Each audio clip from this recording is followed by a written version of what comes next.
He's announced an envoy to work on the issue of anti-Semitism. I was talking to the Australian Jewish Association at the top of the show.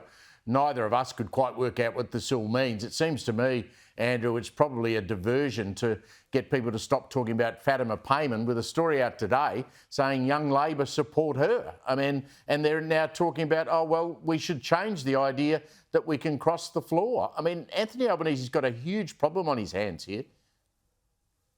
Like, they can't figure out whether they're Arthur or Martha at the moment, Steve. Look, I actually congratulate the government on the commissioning of Gillian Segal as the special envoy against or to combat anti-Semitism. But you know what? The United States did this 20 years ago. 20 years ago, and here we are finally coming out in 2024 and playing catch up.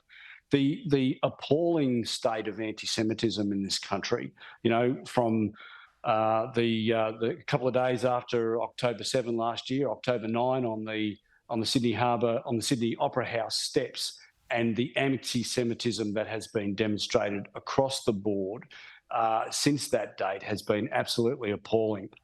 And the Jewish community have been calling out for the appointment of a similar type of envoy. I've actually met with the US envoy. And I know that there's been considerable pressure being brought to bear on the Attorney General over this. So, you know, they are late to the party. There's no doubt that, look, Labor is absolutely all at sea in relation to Hamas, in relation to Israel. 1 minute they are appointing an anti-Semitism commissioner or a special envoy, but on the same breath, they are absolutely all at sea in relation to Fatima Payman. The Prime Minister failed to discipline Fatima Payman when she came out and used, you know, the river to the sea comments in a press conference weeks ago. And then when she, you know, finally threatened to cross the floor, and in fact did cross the floor, the Prime Minister gave her a suspension of just 1 week.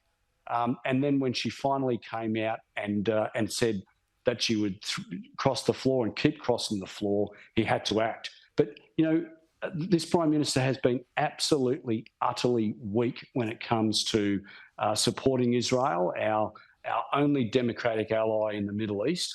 And now those chickens are coming home to roost. We see that Young Labor is now supporting Fatima Payman and supporting her vile attacks and on Israel, and in fact condoning and supporting the annihilation of 7.5 million Israelis. Yeah, weak leadership. You said it very well, Andrew. Andrew Wallace, always a pleasure to catch up with you. Thanks so much for your time tonight.